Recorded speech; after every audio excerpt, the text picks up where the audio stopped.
Hello everyone and welcome to another masterpiece of a game from round 3 of this year's FIDE World Cup. It is Arjun Erigaisi versus Shamsidin Vokhidov. Both of them have been featured on the channel many times. Arjun currently world number 4 or 5. He's, well, depending on the day of the week, really. It's either him or Vincent at world number 4, and then it's Fabi, Hikaru, and Magnus.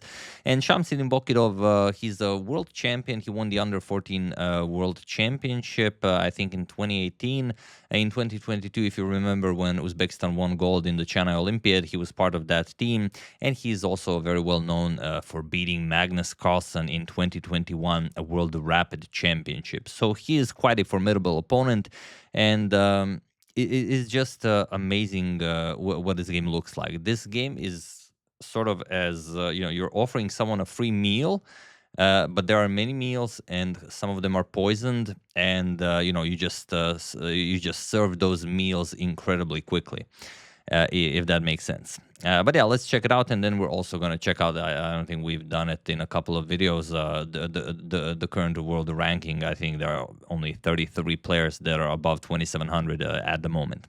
But yeah, let's check it out. Arjun with white opens with pawn to d4, and we're gonna go into a fairly long theoretical line. Knight of 6, c4, e6. We have knight of 3 and pawn to d5. So the queen's gambit declined. Knight to c3 and pawn to c5. The Semi-Tarrasch defense, where after c captures on d5, there are 3 main ideas, or basically 3 only ideas. If you play anything other than those 3 moves, you can basically resign the game.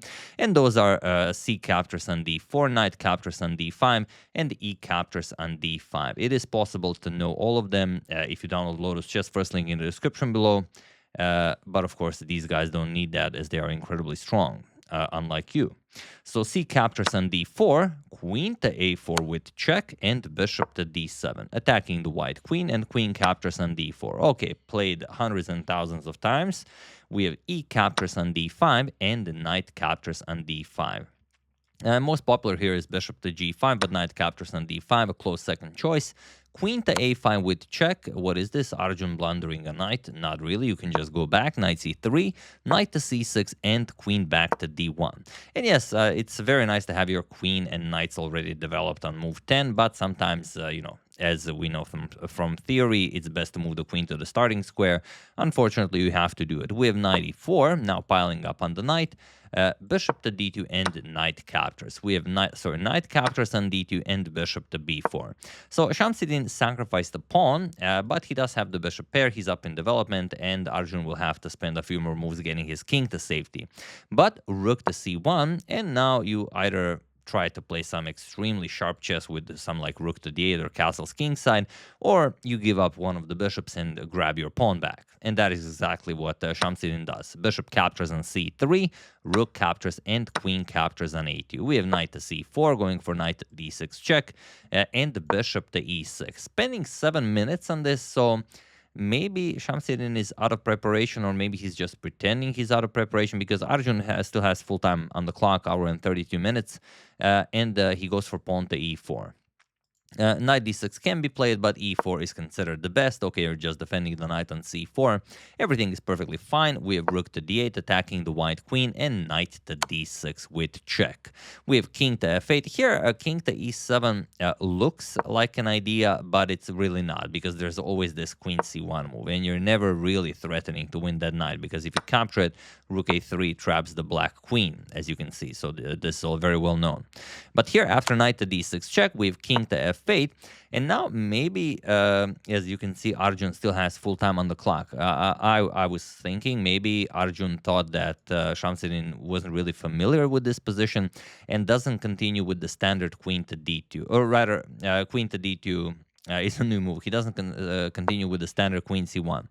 It's a pretty standard idea. You unpin from the d file, and rook captures on d6 is still not possible. If you capture rook a3, again traps the black queen. So that's why Arjun played queen d2, maybe. And it is now, as of move 18, that we have a completely new game where he's allowing queen a1 check, but then rook c1 and the queen has to go somewhere. So whether it's useful or not, no one knows. Maybe Arjun knows. But it does maybe get the rook to a less active square, c3 being much more active than c1. But okay, we have a retreat by the queen, queen a4, and pawn to f4. Okay, queen to b4, attacking the knight twice now and sort of pinning that rook on c3.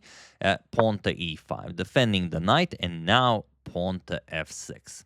And this is the problem with playing these really sharp tactical engine lines that once you run out of preparation, you're on your own, and it's very hard to emulate an engine.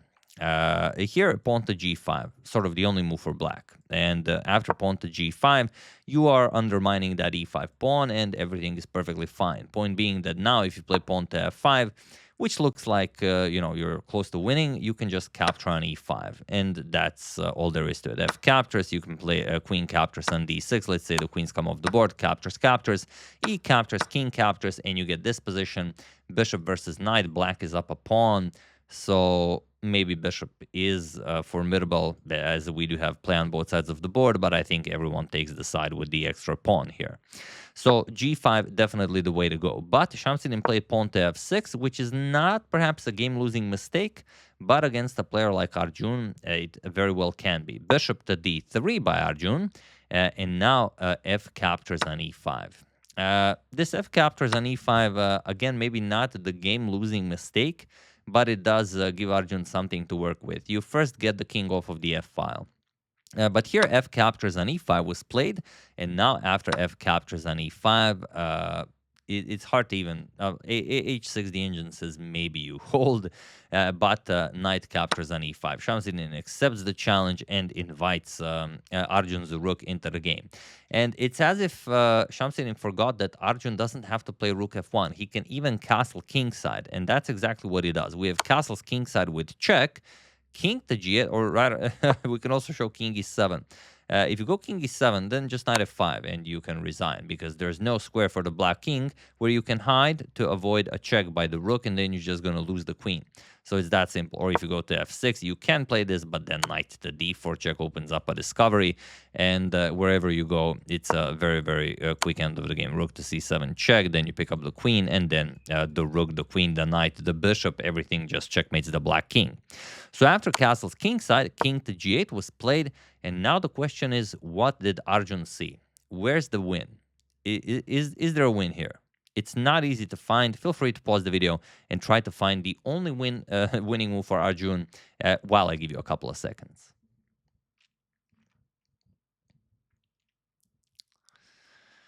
I could have asked you to look 3 moves ahead, because the third move, if you had trouble finding the first move, you're not finding the third move. And Arjun found all of it. He played bishop to f5, which is the only move that wins the game. Point being that now if the bishop is captured, then look at this. Queen d5 check, and there's no way to avoid checkmate. King to f8, okay, you don't have mate right away. There's a knight on e5, but you pick up the bishop with check. The king moves somewhere. Queen captures, king to d7, and the rook to f7 will be checkmate. So there's that. So bishop to f7 was played, and the question is, where is the win? Well, there are many good moves here, but one is particularly crushing. And finding bishop to f5, in addition to this next move, I mean, I can never stop you from pausing the video, but you can do it if you want.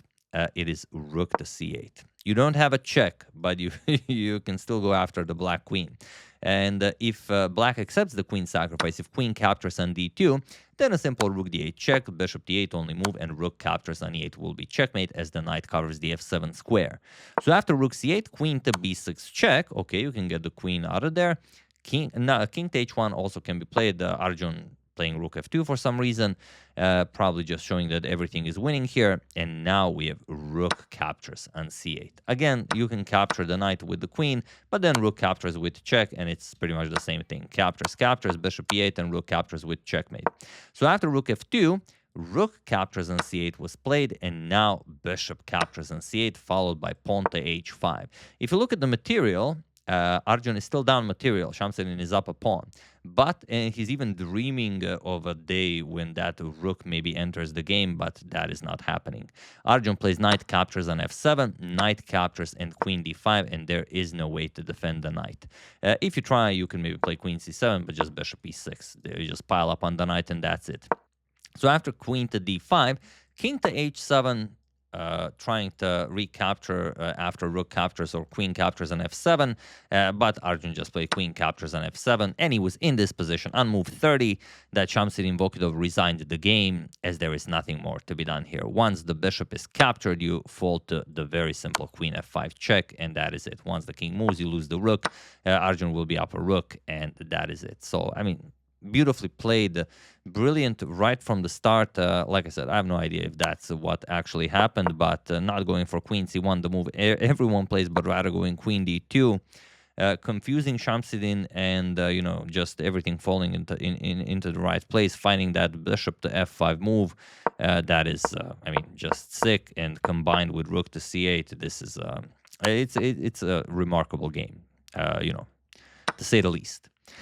So yeah, beautifully played by Arjun. We'll see what happens in round 2. Shamsidin will have a chance to fight back, but he now needs a victory in order to force tie breaks. And, you know, you don't just force a victory against Arjun. Maybe you do. We've seen him lose a couple of weeks ago. That was quite a brilliant game that he lost. But yeah, unless you're ready to play such a brilliancy, probably not happening. And yeah, as promised, here are the world top 32. Yeah, I thought it was 33, but it's actually 32. We haven't checked it for a while, so the top 3, nothing changes. Magnus Carlsen, Hikaru Nakamura, and Fabiano Caruana. And then we have Arjun Erigaisi. Climbs up 2 spots, so he's now world number 4. Vincent Keimer, Anish Giri, Alireza Firuza, Gukesh, world champion, climbing slowly but surely. He's already at the world number 8. Pragnananda lost a couple of points there. Wei Yi goes into the top 10. Wesley Richard Rapod, Vishwanathan Anand, Maxim Vashel, Agrab, Nodribek Abdusatov lost a couple of points, especially with that loss today. Lenier Dominguez Perez, Shahriar Mamedyarov, Dinglir, and Kwang Liem Le. Levon Aronyan, Yang Krzysztof Duda, Hans Niemann, Yanni Pomnachi, Javokir Sindarov, Yuang Yi, Vladimir Fedosev, Dmitry Andreikin, Vidit Gujarati, Wander Liang, Chidambaram Aravind, Parham Maksulu, and Nihal Sarin. So those are the only players in the world currently rated over 2,700. But yeah, Arjun, with this victory, he climbs up to world number 4. And yeah, if he continues doing well, he might overtake Fabiano, Hikaru, and we all know who's left at the top. So yeah, that's the game. Hope you guys enjoyed it. Brilliant stuff by Arjun, as you know we've been used to seeing. Hope to see more chess like this. You know, I do hope Shamsidin also plays a nice game in the rematch. But you know, I want to see a great game. That's what I want to see. So yeah, really hope you enjoyed it. I would like to thank Samuel Kane, Francisco Santana, Deepak Gangadaran, Udo Brandt, and Eddie Sphere for your contribution to my channel. Thank you a lot. I really appreciate it. As usual, you can check 2 of my previous videos here. Thank you for watching, and I will see you soon, continuing to check up on your wonderful suggestions and whatever else happens in the chess world. Thank you all. I will see you soon, and have an excellent rest of your day.